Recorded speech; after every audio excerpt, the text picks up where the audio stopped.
Qala Allah Ta'ala fi kitabil karim, ya ayyuhalladzina amanu taqullaha haqqa tuqatih wa la tamutunna illa wa antum muslimun. Wa qala Allah Ta'ala, inna a'tainakal kautsar fasalli li rabbika wanhar. Sadaqallahul azim. Jemaah yang berbahagia, puji syukur senantiasa kita panjatkan kehadirat Allah Subhanahu wa taala, penguasa alam semesta, yang senantiasa melimpahkan rahmat, kasih sayang dan hidayah-Nya, sehingga pada pagi hari yang berbahagia ini kalbu kita masih tetap terpanggil untuk datang menjawab panggilan Allah. Fasalli li rabbika wanhar. Salawat serta salam semoga tetap terlimpahkan kepada junjungan kita Nabi besar Muhammad sallallahu alaihi wasallam, Nabi yang membawa dan mengajarkan iman, tauhid, syariah dan akhlakul karim. Allahu akbar, Allahu akbar, Allahu akbar, walillahil hamd. Tema khutbah kita pada pagi hari ini adalah hakikat makna kurban. Jemaah itu yang berbahagia, pada mukadimah tadi diingatkan kembali kepada kita semua firman Allah dalam Quran surah Al-Kautsar ayat yang pertama dan kedua, inna a'tainakal kautsar fasalli li rabbika wanhar. Berdasarkan ayat ini, maka Allah Subhanahu wa taala ingin mengajarkan kepada kita 3 poin penting. Yang pertama, kita diingatkan bahwa kita telah diberikan nikmat yang banyak. Maka dengan nikmat ini, maka kita bisa menatap alam yang indah. Telinga, maka dengan nikmat ini kita bisa mendengar ayat-ayat suci Al-Quran. Mulut, maka dengan nikmat mulut kita bisa berkata-kata, menyampaikan kebaikan-kebaikan. Kemudian kita memiliki hati, maka dengan hati kita bisa berpikir, merenung tentang hakikat diri. Kita dianugerahi nikmat tangan dan kaki agar kita bisa mengambil, kita bisa berjalan dan bahkan kita berlari.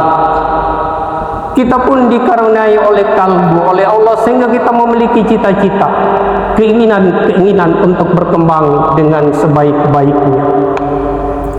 Berbagai macam nikmat Allah Subhanahu wa taala yang dilimpahkan kepada kita sebagai orang yang beriman. Pangkat, kedudukan, jabatan, bahkan harta yang berlimpah-limpah. Maka oleh karena itu Allah Subhanahu wa taala menginstruksikan kepada kita semua sebagai orang beriman, fasalli, laksanakan salat. Oleh karena itu kita salat. Maka dalam perspektif agama, kita diperintahkan untuk berjamaah.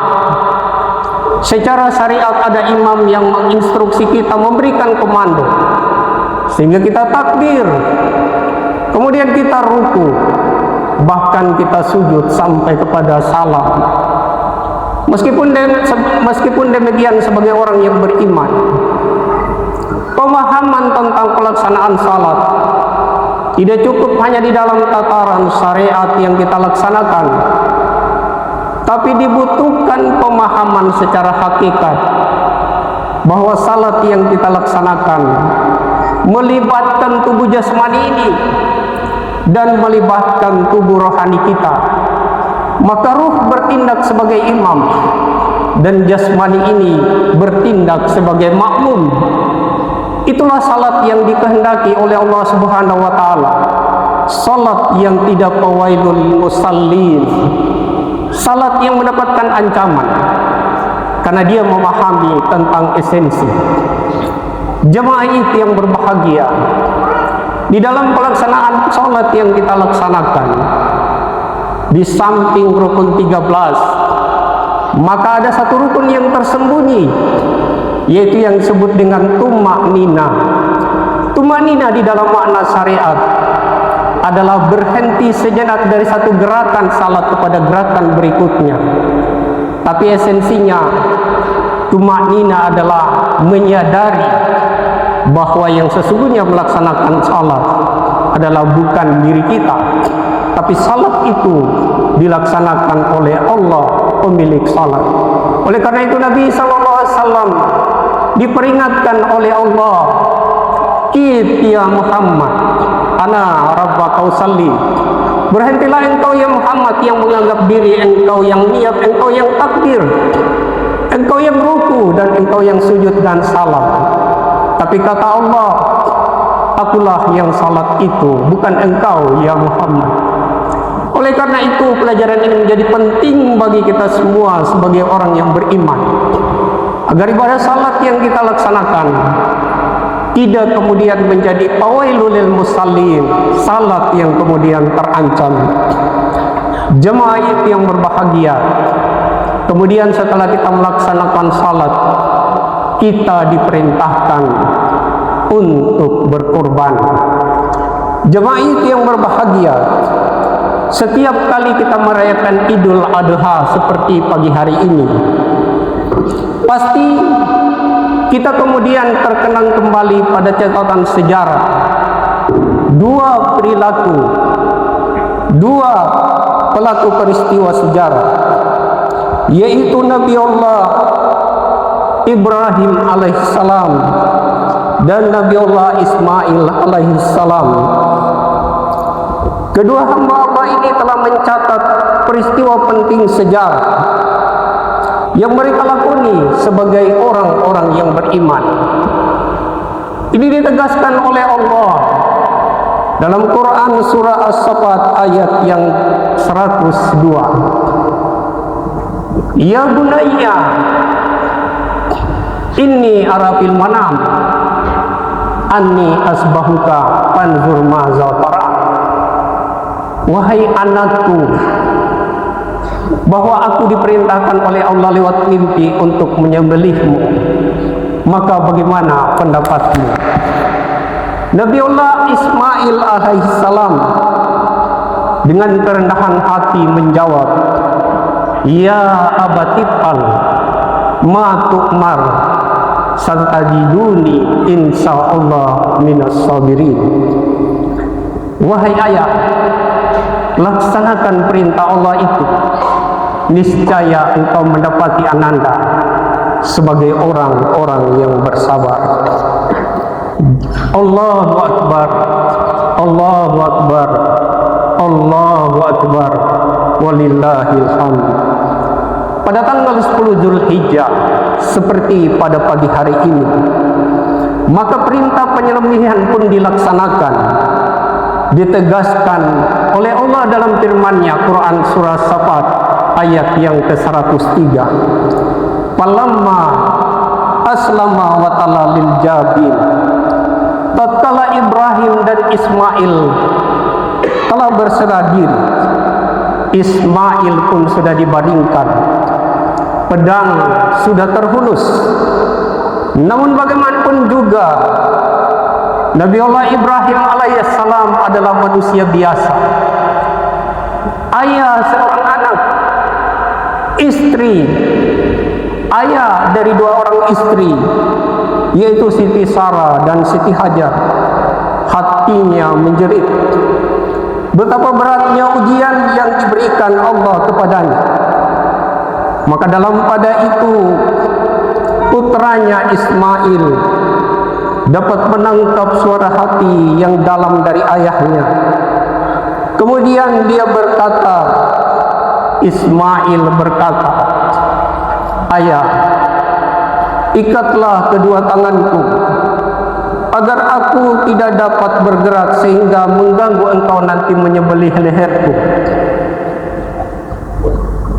Telungkupkan wajahku ayah di atas tanah, agar ayah tidak terharu melihat keadaanku, sehingga timbul rasa kasih sayang kepadaku. Singkaplah bajuku agar tidak kena tetesan darah. Tutuplah mata ayah agar tidak ragu-ragu melakukan penyembelihan. Perkirakan saja pedang itu di atas leherku. Bawalah pulang bajuku untuk kenang-kenang bagi ibuku tercinta. Dan jangan engkau katakan kepadanya bahwa engkau telah menyembelihku. Katakan kepada ibuku agar ia tabah dan sabar terhadap perintah ilahi. Ayah, janganlah engkau ceritakan kepada ibuku perihal engkau telah mengikat dan menyembelih leherku. Dan janganlah membiarkan anak-anak seusiaku mendatangi ibuku, sehingga dia bersedih karena mengingatku. Ibrahim sangat terharu menyaksikan kesabaran yang luar biasa dari putranya. Ia kabulkan permintaan anaknya, sedang pedang terhunus di tangannya. Kemudian ia berdoa, Rabbana taqabbal minna innaka antas samiul alim. Wahai Tuhan kami, terimalah korban kami. Sesungguhnya engkau maha mendengar jeritan hati nurani, dan sesungguhnya engkau maha mengetahui apa yang kami tidak ketahui. Al-Baqarah 127. Allahu minka wa ilaika Allahumma taqabbal. Ya Allah, sesungguhnya anak ini adalah karuniamu dan akan aku kembalikan kepadamu. Bismillahi Allahu Akbar. Atas namamu ya Allah dan atas keagunganmu, terimalah kurban ini sebagai persembahanku. Diayunkanlah pedang yang tajam itu di atas leher Ismail dan menyembelihnya. Pada detik-detik yang sangat kritis, Nabiullah Ibrahim alaihissalam diseru, wa nadaina ya Ibrahim. Cukup sampai di situ ya Ibrahim. Kada sadaqta ru'ya. Sesungguhnya engkau telah melaksanakan mimpimu itu dengan benar. Inna haza lahuwa bala'ul mubin. Sesungguhnya peristiwa ini merupakan ujian yang sangat berat. As-Saffat 103 sampai 106. Jemaah Id yang berbahagia, peristiwa sejarah yang barusan kita dengarkan tadi mengantar kita kepada sebuah hakikat pemaknaan bahwa esensi makna kurban yang pertama secara syariat bisa kita pandang dari sisi hablum minallah, bahwa kita menyembelih hewan kurban berkaki empat, kita menyembelih kerbau, kita menyembelih sapi, kita pun menyembelih kambing. Ini semua adalah kurban-kurban yang kita berikan dalam pengertian secara syariat, dan ini memberi manfaat kepada sesama manusia di dalam konteks hablu minallah. Meskipun demikian, jemaah beriman yang berbahagia, kita sesungguhnya dituntut kepada yang lebih dalam tentang hakikat makna kurban. Kurban dalam konteks hakikat adalah menyembelih sifat-sifat hewaniah di dalam diri kita. Sifat tamak, rakus, dengki, iri hati, sombong, membanggakan diri, tidak mendengar pendapat orang lain. Semua adalah sifat-sifat hewaniah yang mesti kita bunuh dan kita matikan di dalam diri kita. Dan yang terpenting dari itu semua adalah mematikan dan membunuh sifat keakuan diri kita, sifat yang merasa bahwa kita yang mendengar, padahal sesungguhnya kita mendengar dengan sama Allah Subhanahu wa Ta'ala. Kita merasa kita yang melihat, padahal yang melihat adalah basar Allah Subhanahu wa taala. Kita merasa bahwa kita yang berbicara dan berkata-kata, berpidato, padahal sesungguhnya kita berbicara itu karena kalam Allah Subhanahu wa taala. Kita merasa bahwa kita yang mengambil, berbuat, berjalan, berlari, padahal sesungguhnya itu adalah sifat kudrat Allah Subhanahu wa taala. Kemudian kita merasa bahwa kita yang memahami esensi, padahal sesungguhnya itu adalah sifat ilmu Allah Subhanahu wa taala. Kita juga merasa bahwa kita yang hidup, padahal yang sesungguhnya yang hidup adalah sifat hayat Allah Subhanahu wa taala. Dan kita merasa bahwa kita yang wujud, padahal yang sesungguhnya wujud adalah hanya wujud Allah Subhanahu wa taala. Oleh karena itu, kembalikan diri kita menjadi nol, sehingga tak terpandang diri kita di hadapan Allah Subhanahu wa taala. Itulah hakikat makna sejati yang disebut dengan kurban yang kita rayakan pada pagi hari yang berbahagia ini. Allahu akbar, Allahu akbar, Allahu akbar, walillahil hamd. Jemaah yang berbahagia, apa yang digelar oleh Nabi Allah Ibrahim alaihissalam dan putranya Ismail di dalam panggung sejarah peradaban manusia, ini adalah sesuatu yang sulit diterima oleh akal manusia. Akan tetapi Ibrahim justru menyambut tugas itu dengan sukacita, lantaran dia berkesempatan untuk mengorbankan sesuatu yang paling berharga bagi dirinya sendiri untuk Allah Subhanahu wa taala, sebagaimana diterangkan oleh Allah dalam Quran surah Al-Imran ayat yang ke-92. Lan tanalul birra hatta tunfiqu mimma tuhibbun. Kamu sekali-kali tidak sampai kepada kebaikan yang sempurna sebelum kamu menafkahkan sebagian harta yang kamu cintai. Rasa suka yang dialami oleh Nabi Allah Ibrahim alaihissalam dan putranya Ismail untuk berkorban dilandasi pemahaman yang benar tentang nilai-nilai kehidupan. Mereka menyadari sepenuhnya bahwa segala sesuatu yang ada di dunia ini pasti akan kembali pada Allah Subhanahu wa taala. Oleh sebab itu, bagaimanapun modelnya perintah Allah, maka sebagai orang yang beriman harus kita laksanakan dengan sebaik-baiknya tanpa memperhitungkan untung rugi atau berat ringannya. Sikap yang seperti inilah yang menunjukkan jati diri Nabi Allah Ibrahim alaihissalam, sehingga beliau dianugerahi oleh Allah sebagai teladan bagi umat manusia. Semoga kita semua memperoleh predikat laksana Nabi Allah Ibrahim alaihissalam, menjadi contoh teladan bagi kebanyakan manusia. Barakallahu li wa lakum fil Qur'anil azim, wa nafa'ani wa iyyakum bima fihi minal ayati wa zikril hakim, wa taqabbala minni wa minkum tilawatahu innahu huwas samiul alim.